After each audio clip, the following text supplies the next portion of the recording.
नमस्कार, मी भरत केसरकर. कोकणसाद लाईव्हमध्ये स्वागत आहे.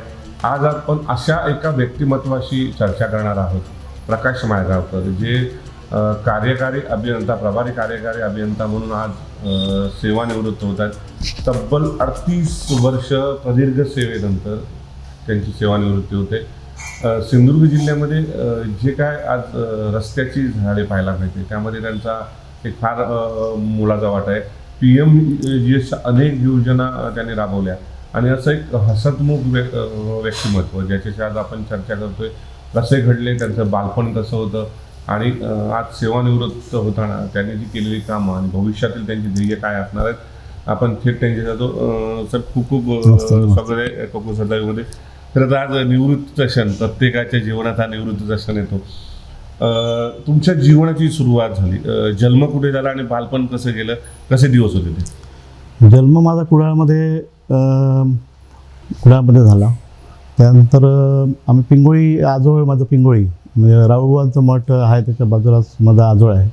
आम्ही लहानाचा मोठा जवळपास तिथेच झालं. म्हणजे 7वीपर्यंत मी तिथेच शिक्षण घेतलं आणि आजोळमध्येच राहत होतो आम्ही. वडील त्यावेळी आमचे ह्याला होते, लांजार संगमेश्वर या ठिकाणी होते कामाला, ड्रायव्हर म्हणून. माझे वडील इरिगेशन डिपार्टमेंटमध्ये ड्रायव्हर म्हणून काम करत होते.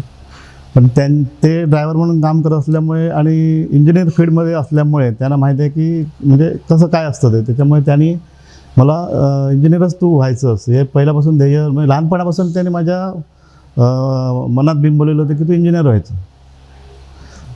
इंजिनियर व्हायचं म्हटलं, मग त्यामुळे मी त्या हिशोबाने सगळं प्लॅनिंग करत गेलो. म्हणजे त्यांनी बिंबवल्यामुळेच की मला असं वाटलं की इंजिनियरच होणं आवश्यक आहे आणि जास्तीत जास्त लोकांना त्याचा फायदा व्हावा असं.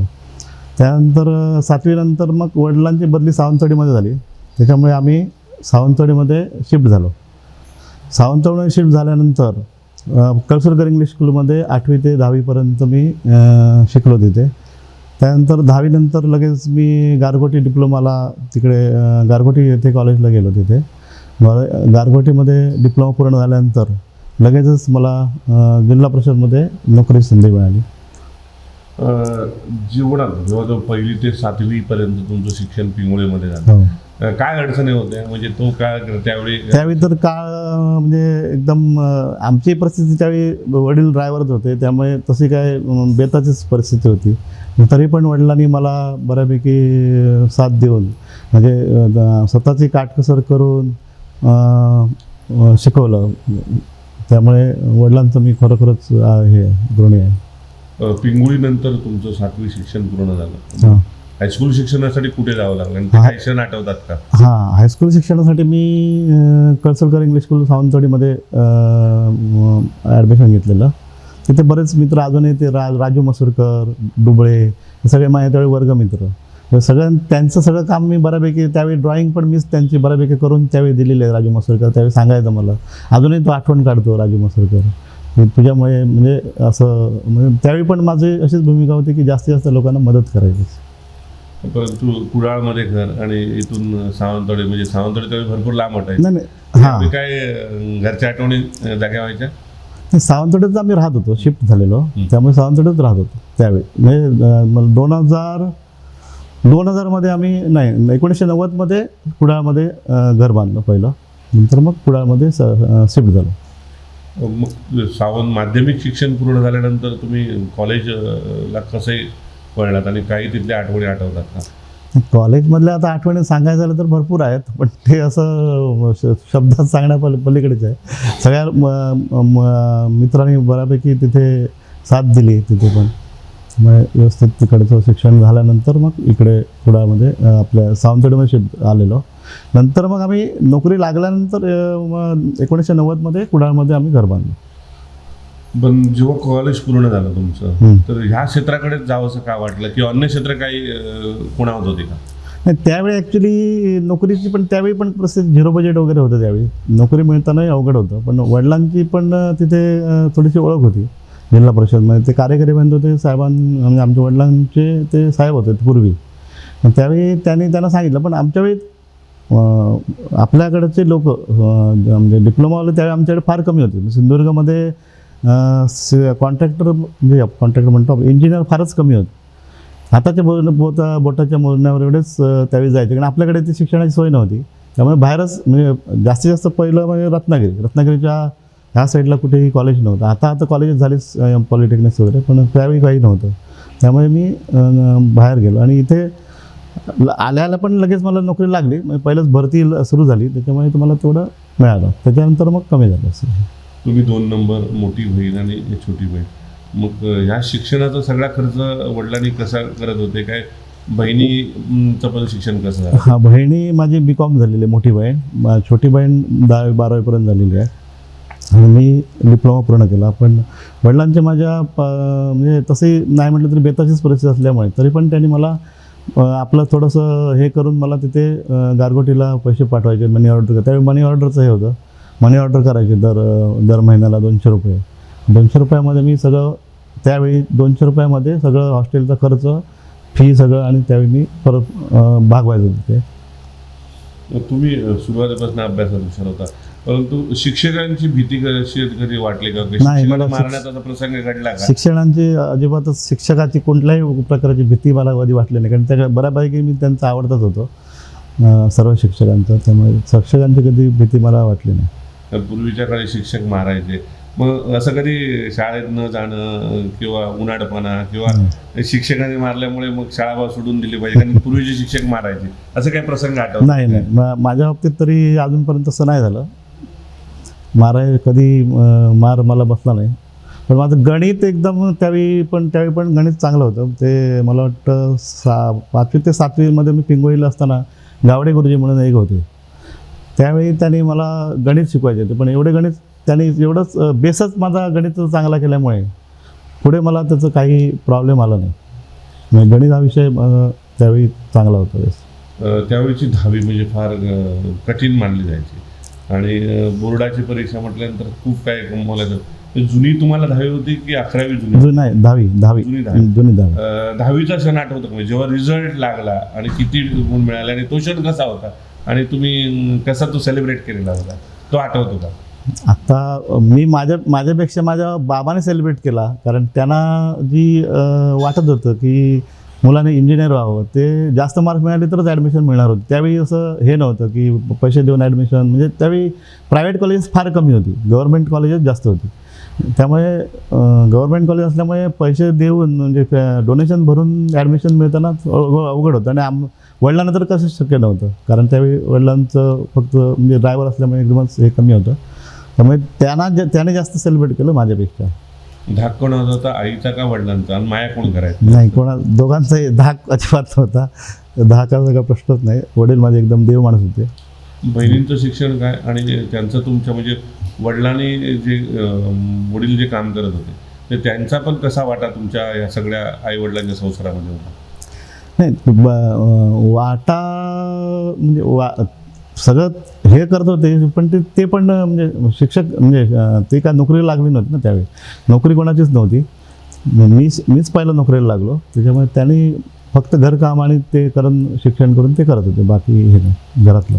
12वीचं शिक्षण कुठे झालं आणि 12वीला तुम्ही जेव्हा पास झाला तो क्षण आठवतो? 12वी मी केलीच नाही, 10वीपर्यंत. 10वी नंतर मी डायरेक्ट इंजिनिअरिंग कॉलेजला डिप्लोमाला ॲडमिशन गारगोटी. घर सोडताना घरातली त्यावेळेचा तो क्षण, आई वडिलांचा? 2-3 दिवस आम्ही सगळी घरातली रडतच होते, जास्त माझी ताई.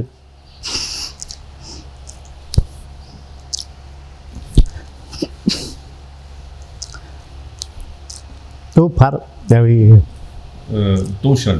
हां, तो क्षण. कारण आता मुलं जरी बाहेर असली तरी आईला आठवण येते, वडील म्हणतात कुठे असेल तर डबा घेऊन जाऊया. पण असं काय वडील तुम्ही असं महिन्यातून 2 महिन्यातून 3 महिन्यातून यायचा की वडील भेटायला यायचे काय? नाही, गारगोटीला कोणी यायचं नाही, कारण तसं तिकिटाला पण तसं त्यावेळी अवघड होतं. मीच सुट्टी पडली की 2-3-4 महिन्यात ज्यावेळी सुट्टी असेल त्यावेळी मध्ये कुठे आम्ही येऊ शकत नव्हतो असं. तर तुम्ही कुडाळमध्ये राहत होता? नाही, सावंतवाडी. मग हा जो एकूण किती वर्षाचं हे शिक्षणाचा कालावधी होता आणि तो एक तिथले जास्त जे अनुभव असतील ते तुम्ही घेऊन नाही पण तिथे एन्जॉय आम्ही म्हणजे ह्याच्याबरोबरच आम्ही आपलं शिक्षणाबरोबर एन्जॉय पण भरपूर केलं तिथे. म्हणजे मित्र चांगले होते. अजूनही आमचा ग्रुप आहे. अजूनही आम्ही वर्षातून एकदा आम्ही पूर्ण गेट टुगेदर करतो. सगळे तिथले मित्र एकदम जीवाभावाचे मित्र तिथे पण आहेत. चांगला दिवस गेले. त्यांनी पण कुठे आम्हाला असं जाणवू दिलं नाही की हे आहे असं. कारण त्यावेळी कसं होतं, कोकणी आणि घाटी हा जास्त तिथे वाद होता. तरी आम्हाला ते जास्त, आम्ही फक्त 4 लोक होतो इथली कोकणातली. बाकी सगळे ते घाटावरचे म्हणजे कोल्हापूरची साईड त्या साईडचे लोक होते. कधी वाटलं तुम्हाला की 4 वर्षामध्ये कंटाळा आलाय, आई वडिलांची आठवण येते, नको हे शिक्षण आणि नाही असं कधी जाऊया गावी कोकणात? कधी वाटलं नाही. कारण असं माझं ध्येयच होतं की वडिलांनी जे पहिल्यापासून ते बिंबवलेलं होतं, त्याच्यामुळे मला असं कधी वाटलं नाही की बुवा शिक्षण सोडून घरी जावं वगैरे असं. तिकडची गोडी निर्माण झालेली त्या लोकांची? तिकडचे लोक म्हणजे फक्त म्हणजे वर्गमित्र होते त्यांचीच. त्यामुळे आता ते आम्ही त्यामुळे दरवर्षी भेटतोच. आम्ही दरवर्षी गेट टुगेदरला आम्ही असतोच. फायनल इयर जेव्हा तुम्ही डिग्री पूर्ण केली, तो निकाल आठवतो का? आणि किती टक्के मार्क्स पडलेले होते? आणि तुम्ही तेव्हा का फोनची सुविधा नव्हती, वडिलांना जेव्हा कळवलं की आईला, तो क्षण कसे वडील भाऊक झालेले होते? ते आता रिझल्ट मी इथे असताना लागला. तिकडे काय म्हणजे कॉलेज सुटल्यानंतर मी घरी आल्यानंतर मग 1-1.5 महिन्यांनी रिझल्ट लागला. आणि त्यावेळी वडिलांनी सांगितलं, आता जबाबदारी माझी, तुला गव्हर्नमेंट सर्व्हिस लावायची जबाबदारी माझी. तू शिक्षण पूर्ण झालं, आता माझं काय ते मी तुला सर्व्हिसला लावतो. आणि त्या दृष्टीने त्यांनी लगेचच मला नोकरीला लावलं. निकाल लागल्यानंतर किती दिवसामध्ये तुम्हाला जॉब मिळाला? आणि तो जॉबचा पहिला दिवस काय, त्या दिवसाबद्दल काय सांगा? पहिला दिवस एवढं मला आता आठवत नाही, कारण बरीच वर्ष झाली तिला, 38 वर्ष. पण पहिलं मी सावंतवाडीत हजर झालो. त्यावेळी एकदमच नौखा होतो एकदम. तरी लोकांच्या म्हणजे साईडवर जसं आता असिस्टंट कामं करतात, त्यावेळी पद्धत होती की डायरेक्ट कोणाला काम द्यायचे नाही. आता माणसंच कमी असल्यामुळे डायरेक्ट कामच करावं लागतं. त्यावेळी पद्धत होती की जे सिनियर जे असेल त्याच्या हाताखाली काम करायचं 1 वर्षभर वगैरे, असं त्यावेळी सिस्टीम होती. मग त्या जैनची सगळी साईडवर जाणे, त्यांची मेजरमेंट घेणे, साईडवर सुपरविजन करणे, ही कामं आम्ही त्यावेळी पहिले 1 वर्ष केली. आणि त्याचा फायदा मला खूपच झाला. कारण आता तो खरोखरच ते बरोबर होतं. कारण डायरेक्ट प्रत्यक्ष काम करणं आणि अनुभवातनं शिकणं. कारण कॉलेजला असताना असं वाटत नाही की कॉलेज तसं इथे प्रत्यक्ष कामात तसं जास्त फायदा होत नाही, पण ह्या अशा कामामुळे जास्त फायदा होतो. 1 वर्ष ते सगळं जैनच्या हाताखाली काम केल्यामुळे, सिनियर जैनच्या, त्यामुळे बऱ्यापैकी मला अनुभव आला. त्यानंतर माझी बदली सावंतवाडीमध्ये आपल्या देवगडमध्ये झाली. पण देवगडमध्ये मी गेल्यानंतर मग इथला सगळा अनुभव असल्यामुळे मी तिथे नौका असं वागलोच नाही. त्या लोकांना खरं वाटत होतं की हा नवीन काय करणार, एवढं मोठं काम आहे इथे. म्हणजे देवगडला तेव्हा भरपूर काम होतं, पण तरी पण इथला सावंतवाडीचा जो अनुभव होता त्यामुळे मी तिथे एकदम सक्सेस झालो. देवगडतील अजूनही माझे लोक आठवण काढतात. प्रत्येकाच्या जीवनातला आनंदाचा क्षण असतो नोकरीनंतर येणारा सरकारी पहिला पगार झाला. तो क्षण कसा होता? आणि आईकडे नेऊन दिले पैसे का बाबांकडे? आणि त्यावेळी त्यावेळीचे काही क्षण आठवतात का? पहिला पगार मी आईकडेच नेऊन दिला त्यावेळी. पण आईच आमचं सगळं हिशोब आईच करायची. बाबा पण ज्यावेळी पगार व्हायचा त्यावेळी आईकडेच सगळे पैसे आणून द्यायचे. आपल्याला लागत असतील तेवढेच पैसे आईकडनंच घ्यायचे. त्यामुळे मी सगळे पैसे आईकडे आणून दिले त्या. पण तो तेव्हा असं वाटतं नाही, वडील पण सरकारी नोकरीमध्ये आणि तुम्ही पण सरकारी नोकरीमध्ये, तर वडिलांना आनंद झाला होता प्रचंड? हां, त्यांचा आनंद झालेलाच होता. पहिलं त्यांना आधी डिप्लोमा झाल्यानंतरच त्यांना एवढा आनंद होत होता की म्हणजे तुम्ही वर्णन करू शकत नाही त्यांचं. त्यांना ती पहिल्यापासून इच्छा होती की मुलाने इंजिनिअरच व्हावं. म्हणजे त्यांना ते जे फील्ड त्याने बघितलेलं होतं की कसं, त्यामुळे त्यांना आनंद झालेलाच. हे सगळं नोकरी करता लग्न किती सालामध्ये झालं? आणि वडिलांनी दिलं ठरवून की तुम्ही स्वतः बघितलेलं होतं काय लव्ह मॅरेज? तसं मिसेस माझी मामांची मुलगी आहे, पण आमचं म्हणजे लव्ह मॅरेजच आहे. किती सालामध्ये झालं? 1990 मध्ये. प्रत्येक पुरुषाच्या पाठीमागे यशामध्ये स्त्रीचा मोठा वाटा असतो. हे सगळं करताना वहिनी नोकरी करत होत्या की घर सांभाळून सगळं सपोर्ट? नाही, नोकरी नाही, म्हणजे मला पहिल्यापासूनच नोकरी करणं आवडतच नव्हतं, म्हणजे मिसेसने किंवा असं, त्यामुळे नोकरीसाठी मी काय तिला हेच केलं नाही आणि घरकामच करत म्हणजे आम्हाला हे करत. तुमच्या जीवनाला खरी कालाटणी वहिनी आल्यानंतर मिळाली? हां, वहिनी आल्यानंतर म्हणजे ते मिसेस झाल्यानंतर, लग्न झाल्यानंतरच मिळाली, आणि त्यानंतरच मी जास्त झेप घेतली. मुलं तुम्हाला? मला 2 मुलं, एक मुलगी कॉम्प्युटर इंजिनियर झाली आणि एक मोठी मुलगी कॉम्प्युटर इंजिनियर झाली. तिचं लग्न झालं. आता तिला एक नात पण आहे, म्हणजे तिला मुलगी आहे, मला एक नात झाली, छानशी नात आहे, आणि मुलगा माझा आर्किटेक्ट झालेला आहे. आवडतं कोण, मुलगा का मुलगी? नाही, दोघेही दोन्ही. मला जेवढी मुलगी आवडते तेवढाच मुलगा आवडतो. मुली जेव्हा तुमच्या जीवनामध्ये आली, संसारामध्ये आली, तेव्हा काय अशा काय कालटणी मिळाल्या किंवा यश मिळत गेलं, असं काय होत गेलं का? असं सांगता येणार नाही यश, पण ते भरभराट झाली एवढं निश्चित. म्हणजे मुली ज्या लक्ष्मीच्या रूपाने मानतात ते केलं. बरं, मुलाने काय व्हावं असं वाटत होतं आणि तो त्या याच्यापर्यंत शिक्षण त्याने घेतलंय का? मुला जसं माझ्या वडिलांनी मला इंजिनियर व्हावं हे स्वप्न दाखवलं, तसं मी त्याला पहिल्यापासून आर्किटेक्ट व्हावं हे मी स्वप्न दाखवत होतो. कारण मी जी परिस्थिती बघितली ते नंतर, की आता गव्हर्मेंट नोकरीचं पेक्षा, म्हणजे गव्हर्मेंटच्या हाताखाली काम करण्यापेक्षा बाहेर जर प्रायव्हेट काम केलं, म्हणजे कोणाचं स्वतः बॉस असल्यासारखं काम केलं तर चांगलं. ह्या दृष्टीने त्याला मी आर्किटेक्ट हो म्हणून मी त्याला पहिल्यापासून सांगतो. पण त्याला ते सुरुवातीला थोडंसं मला वाटतं की त्याला ते आवडत नसावं, तरी त्याने माझ्यासाठी केलं असेल म्हणा. पण आता त्याला वाटतं की बाबाने केलेला निर्णय योग्य आहे असं मला वाटतं, त्याला वाटत असेल असं. हे सगळं तुम्ही करत असताना तुमचं जे खातं आहे, खरं तर त्याला खूप वेळ द्यावा लागतो, मग घरी दुर्लक्ष होतं, अवेळी येणं, अवेळी खाणं. अशा वेळी कधी वहिनींबरोबर भांडणं व्हायची?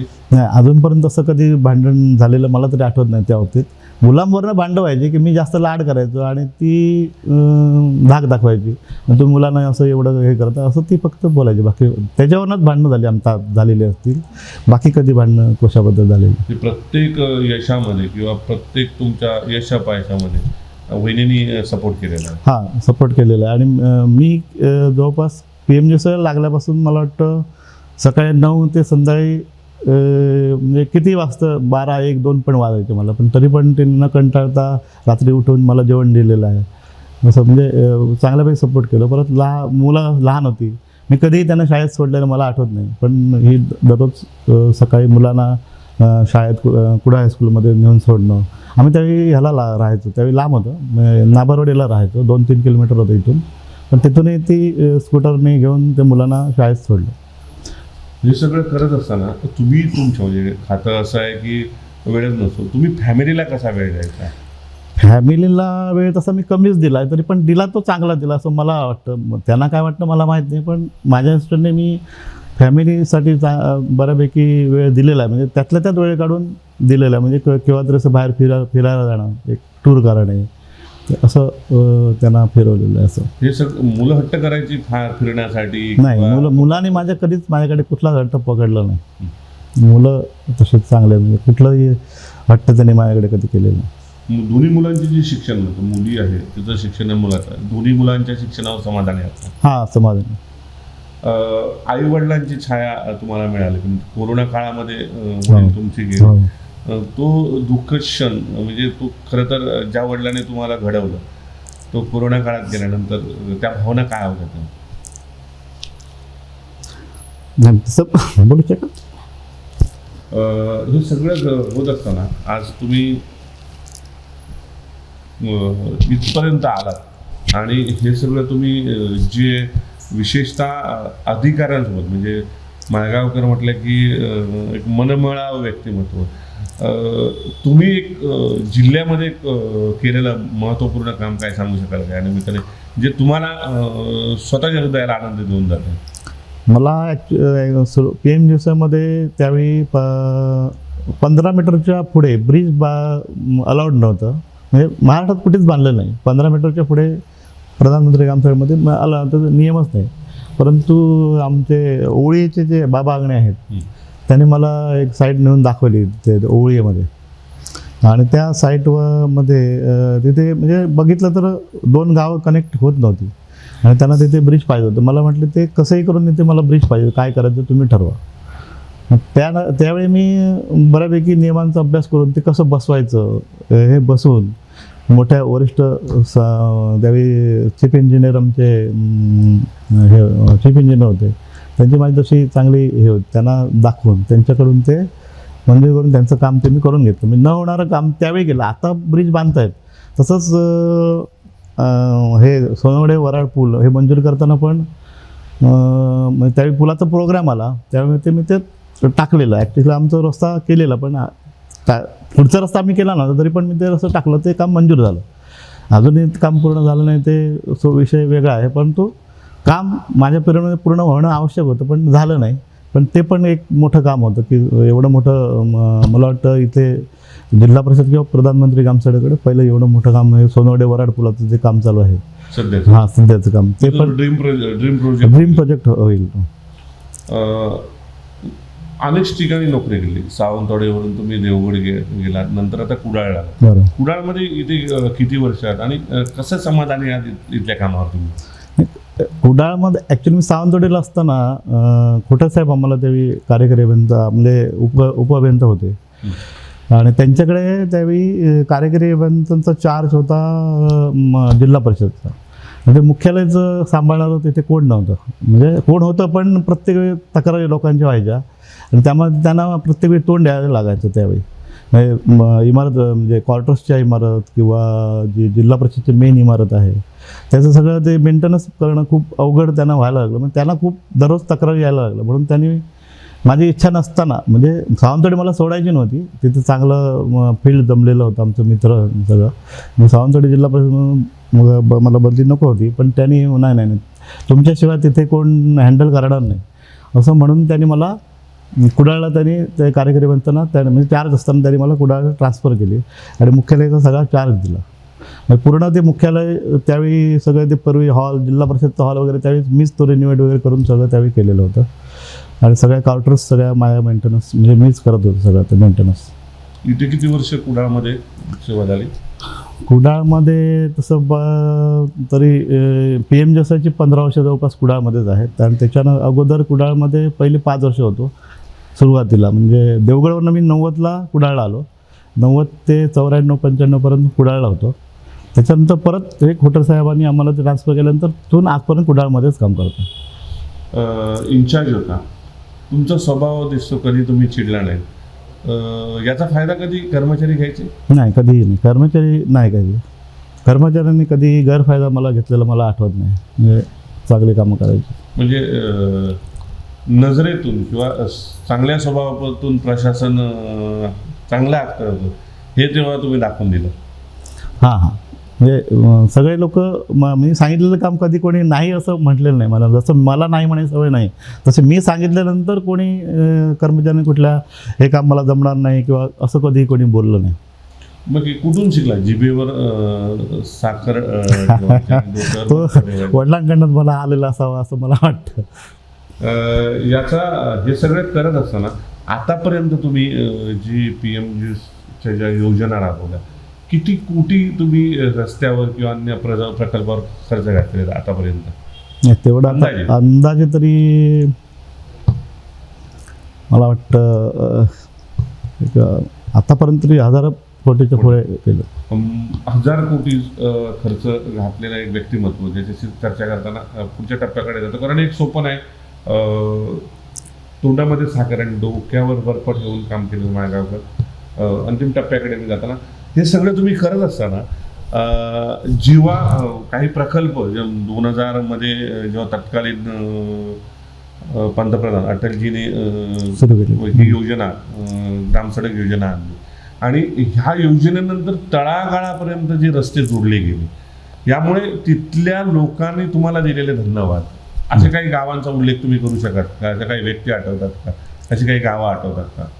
अशी गाव म्हणजे एक भुईबावडा तळीवाडी म्हणून एक हे आहे तिथे तो रस्ता ॲक्च्युली त्यांना जायला वाट पण नव्हती आणि पूर्ण डोंगरच होता तो पूर्ण वाडीमध्ये. त्या लोकांना यायचं म्हणजे खूपच अवघड होतं आणि ते काम बसवताना पण आमचे बरेच हे झाले कारण ते लोकवस्ती कमी होती म्हणजे तिथे लोकवस्ती कमी, पण लोकांना जाण्या येण्यासाठी वाटच नव्हती. म्हणजे आम्ही पण ज्यावेळी सर्वे करायला गेलो त्यावेळी खाली दरी आणि वर असा डोंगर, एका किरकोळ वाटेतनं आम्ही सर्वे करत होतो. आणि त्यावेळी त्याचं इस्टिमेट पण खूप झालेलं. त्यावेळी स्पेशल हे आलेले दिल्लीवरनं, एवढं मोठं इस्टिमेट कसं, म्हणून त्यांनी स्पेशल स्क्वॉड पाठवलेलं बघण्यासाठी, चेकिंग करण्यासाठी. त्यावेळी पण ते पण आश्चर्य झाले, कारण त्या लोकांना वाटच नव्हती. आणि कसं तरी ते पण चाचपडत गेले. मग त्यांनी लगेचच ते मंजूर करून दिलं. म्हणजे हे आहे केलेलं आहे ते बरोबर आहे, ही कॉस्ट आहे ती बरोबर आहे. म्हणजे असं त्या लोकांची एक चांगल्या प्रकारे सोय केली. तसं अजूनही असे तर बरीच गावं आहेत की तिला म्हणजे रस्ता नसताना आम्ही रस्ते करून दिलेले आहेत तसे. पण मला आत्ता लगेच एवढी कामं आहेत की मी आता सांगू शकत नाही असं. पण ही कामं करताना काही तांत्रिक अडथळे निर्माण व्हायचे का, आणि मग अशा वेळी त्या तांत्रिक अडथळ्यावर तुम्ही कशी मात केली? तांत्रिक अडचणी फक्त जागेचाच प्रश्न, बाकी तांत्रिक अडचणी कुठे आम्हाला आढळली नाही. फक्त लोक काय करायचे, पहिलं देतो म्हणतो जागा, रस्त्यासाठी कामं आम्ही जागा द्यायला तयार आहे. परंतु ज्यावेळी प्रत्यक्ष काम चालू व्हायचं त्यावेळी प्रत्येकजण जागा देताना काचकूच करायची. त्यामुळे काही ठिकाणी रस्ते अरुंद, आमच्या ॲक्च्युली नियमाप्रमाणे मोठे रस्ते करायचे असतात, पण त्या जागेच्या अभावामुळे काही ठिकाणी आम्हाला ते थोडंसं कमी करावं लागतं, कमी रुंदी करावं लागतं. ती अडचण मोठी होते. बाकी तांत्रिक अडचणी कुठे मला अजूनपर्यंत आलेली. तुमचं जे 38 वर्षाचं काम आहे, तुमच्या सक्सेसमध्ये तुमचे वरिष्ठ असतील, अधिकारी असतील, मंत्री असतील, अन्य कोणी असतील, तिथले स्थानिक आमदार खासदार असतील, प्राधान्याने कोणाचं नाव घेऊ इच्छिता, किंवा या सगळ्या सक्सेसमध्ये तुम्ही कसं त्यांना धन्यवाद देताय? सर्व आमदार खासदारांनी मला खूपच कोऑपरेशन केलेलं आहे. आणि कुठलं काय काम सांगितलं म्हणजे असं करायला पाहिजे तर त्यांनी कधी मला म्हणजे सपोर्टच केलेलं आहे सर्वांनी. त्याच्यामध्ये चिडाचिडी व्हायची, असा प्रसंग आला की बाबा नको हे काम सोडून द्यावं? नाही, असं कधीही मला नाही अजूनपर्यंत तरी कधी आठवलं नाही. म्हणजे असं म्हणजे मी मनापासूनच काम करत असल्यामुळे मला असं कधी वाटलं नाही. काम झोकून देण्याची माझी सवय आहे. म्हणजे एक काम जर वाटलं मला हे करायचं आहे तर मी पूर्ण अक्षर ते काम पूर्ण झाल्याशिवाय मी ते गप्प बसत नाही. जीवनात असा कधी प्रसंग आला नाही बाबा ही चला सोडून द्या नोकरी? नाही, असं कधी झाला आता, कारण असं कधी वाटलं नाही. परंतु मध्ये 4-5 वर्षापूर्वी मी म्हणजे थोडंसं बाहेर कन्स्ट्रक्शनमध्ये जायचं माझं होतं. त्यावेळी माझं चालू होतं की रिटायरमेंट घ्यावी आता. कारण काम करून तसं बऱ्यापैकी त्यावेळी दमाला झालेलं आणि थोडंसं हेल्थ प्रॉब्लेम पण झालेला. त्यामुळे मग थोडंसं थांबायचं ठरलेलं. पण मला वरिष्ठ अधिकाऱ्यांनी तसं करू दिलं नाही.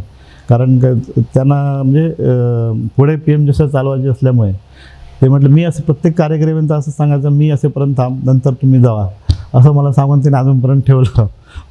तिथपर्यंत राहिलं. हा तुमचा वाढदिवस सेलिब्रेट केला आणि बघितलं ज्या लोकांना तुम्ही नोकऱ्या दिल्या, रोजगार दिला, ते पण त्यांच्या डोळ्यामध्ये पाणी पाहायला मिळालं. हे प्रेम कुठून मिळवलं तुम्ही? प्रेम म्हणजे फक्त मी कोणाचं कुठलंही काम असं त्याला म्हणजे कोणी असलं तरी त्याला सॅटिस्फॅक्शन व्हायला पाहिजे एवढंच माझं हे होतं की कोणी काम सांगितलं त्याचं सॅटिस्फॅक्शन व्हायला पाहिजे.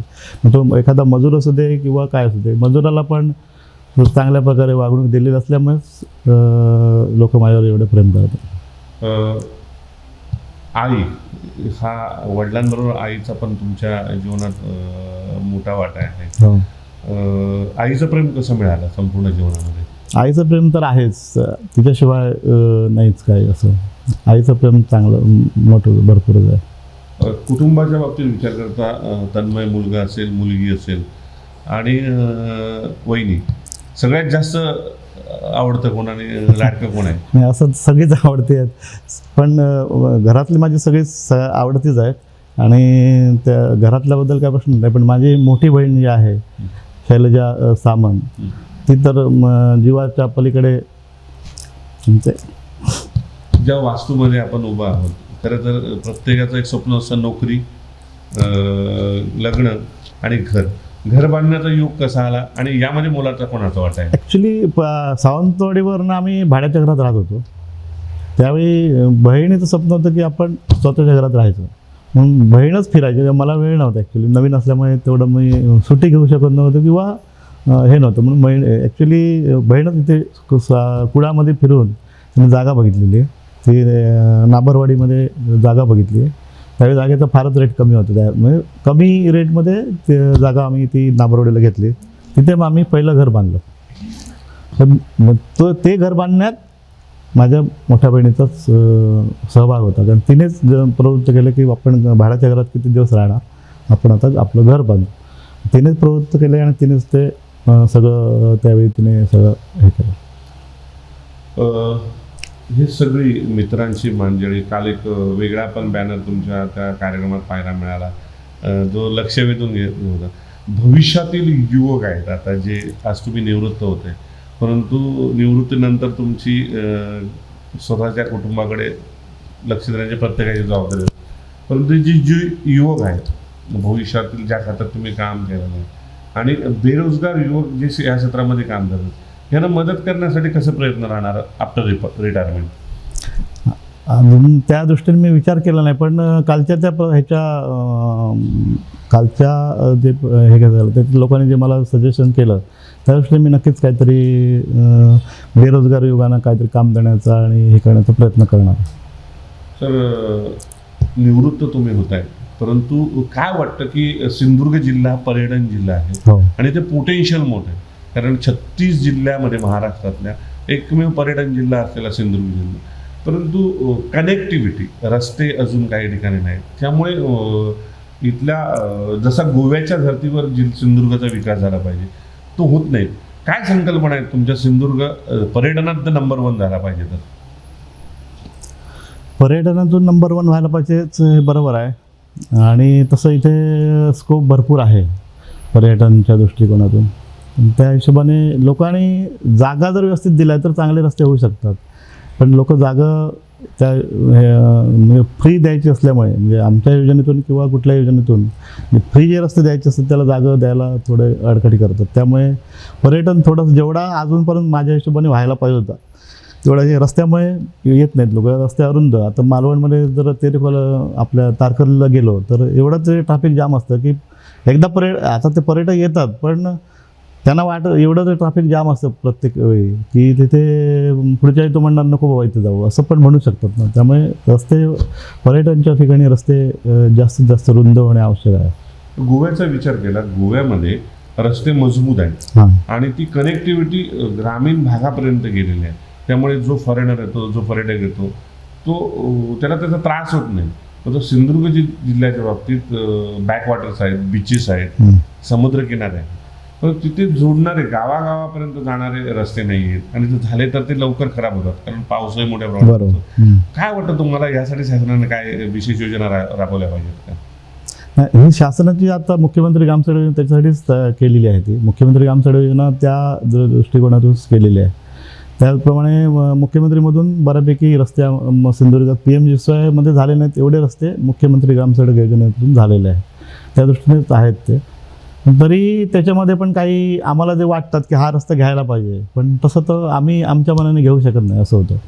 ते प्रत्येकाचं पॉलिटिकल आणि असल्यामुळे. पण तरी आम्ही सांगितलं एखादा रस्ता तरी ते म्हणजे त्यातल्या त्यात आमचं म्हणणं ऐकून घेऊन ते करत होते. प्रायोरिटीप्रमाणे जास्तीत जास्त आम्ही हे केलेलं आहे. सर, तुम्ही आज निवृत्त होत आहेत, कोणकोणत्या लोकांनी तुम्हाला शुभेच्छा दिल्या आहेत आणि या सगळ्यांना तुम्ही कसे धन्यवाद देत आहे? शुभेच्छा सर्व लोकांनी दिल्या आहेत आणि आज पण म्हणजे चालूच आहेत फोन सकाळपासून. सर्व लोकांनी शुभेच्छा दिलेल्या आहेत. सर, एक शेवटचे 2 प्रश्न. तुमच्या नावातच प्रकाश आहे आणि हे सगळं तुम्ही प्रकाशमान केलेलं आहे. निवृत्त झाल्यानंतर भविष्यामध्ये काय तुमचे प्रयत्न राहणार आहेत? जे कुटुंबासाठी तुम्हाला वेळ द्यायचा आहे, परंतु काय विजन असणार आहे तुमचं? कारण मुलाचं तुमचं करिअर आहे किंवा अन्य गोष्टी आहेत, काय विजन असणार आहे तुमचं? मुलाच्या करिअरमध्ये थोडंसं त्याला मदत करावी, आणि काल ते प्रभूसाहेब बोलले त्याप्रमाणे त्यांनाही मदत होईल असं काहीतरी करावं, असं माझं आता डोक्यात आलेलं आहे. त्यामुळे त्या दृष्टीने आता पुढे विचार करेन. साहेब, शेवटचा प्रश्न. तुमच्या ह्या जडणघडणीत तुम्हाला साथ देणारे असे कोण विशेषतः व्यक्ती आहेत ज्यांचा तुम्ही उल्लेख करू शकतात? आणि 38 वर्षाच्या कारकिर्दीत तुम्ही जे काय सगळं कमावलं त्याच्याबद्दल काय सांगाल आणि कोणाला कसं धन्यवाद देणार? 38 वर्षीय कालमध्ये प्रथम मला आधी त्या म्हणजे प्रधानमंत्री ग्रामसडक योजनेमध्ये येण्यासाठी म्हणजे इन्व्हॉल्व होण्यासाठी जास्त मला उद्युक्त केलं ते आमचे मिलन कांबळे साहेब कार्यकारी अभियंता होते जिल्हा परिषदमध्ये. त्यांनी आणि ॲक्च्युली काय व्हायचं की ते एवढे कडक होते की त्यांच्याकडे कोणच जेई किंवा कोणच समोर जायचं नाही. 1-2 हाताच्या बोटावर 1-2च मी आणि आणखी 1-2-3 लोकं होती की ते त्यांच्या समोर जायचे. आणि त्यामुळे त्यांनी मला त्यावेळेस मुंबई त्या प्रधानमंत्री ग्रामसडक योजना आमच्या जिल्हा परिषदकडे यायची म्हणजे हे चालू होतं की 2000ची पहिली योजना PWकडे राबवली गेली. 2002 पासून जिल्हा परिषदकडे राबवायचं चालू होतं.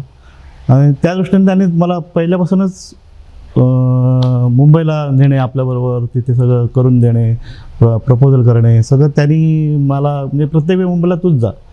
मला त्यावेळी खरं कंटाळा यायचं दररोज मुंबईला काय, पण तरीही त्यांनी मला अगदी फोर्सली सांगितल्यामुळे मला ते नाकारता आलं नाही. पण त्याचा परिणाम असा आला की मुंबईचे सर्व जे स्टाफ आहे म्हणजे मंत्रालयीन कर्मचारी आहेत ते माझे एकदम जवळचे झाले.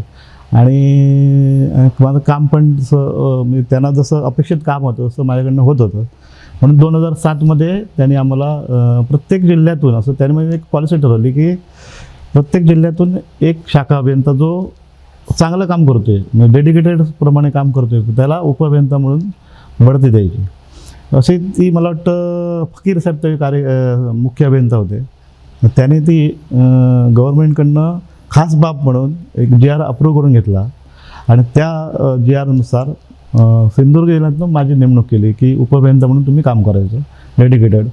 त्याच्यामुळे मग त्यांना खरं त्याबद्दल धन्यवाद द्यायला पाहिजे. कारण मी शाखा अभियंता ॲक्च्युली मला प्रमोशन मिळालं 1-2 वर्षापूर्वी गव्हर्नमेंटचं प्रमोशन मिळालं उपअभियंता, पण गेली 15 वर्ष मी उपअभियंता म्हणून त्यांच्या त्या आदेशाने काम करतो.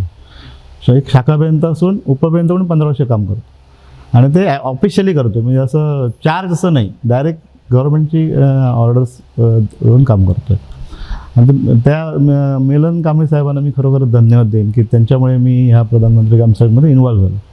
त्याच्यानंतर असे प्रशांत पाटील साहेब आले, त्यांनी मला खूप तांत्रिक मार्गदर्शन किंवा ते पण खूपच माझ्यावर इन्व्हॉल्व होते. आणि ते पण मला कायम इकडे जा तिकडे जा, जास्तीत जास्त प्रोग्राम कसा आणू ह्याबद्दल ते मला प्रत्येक वेळी मीटिंग घ्यायच्या माझ्याबरोबर. आणि जास्तीत जास्त रस्त्याची लांबी किंवा रस्ते आपण कसे आणायचे ह्याच्याबद्दल त्यांनी गायडन्स केल्यामुळे जास्तीत जास्त रस्ते आपल्या सिंधुदुर्गमध्ये झालेले आहेत.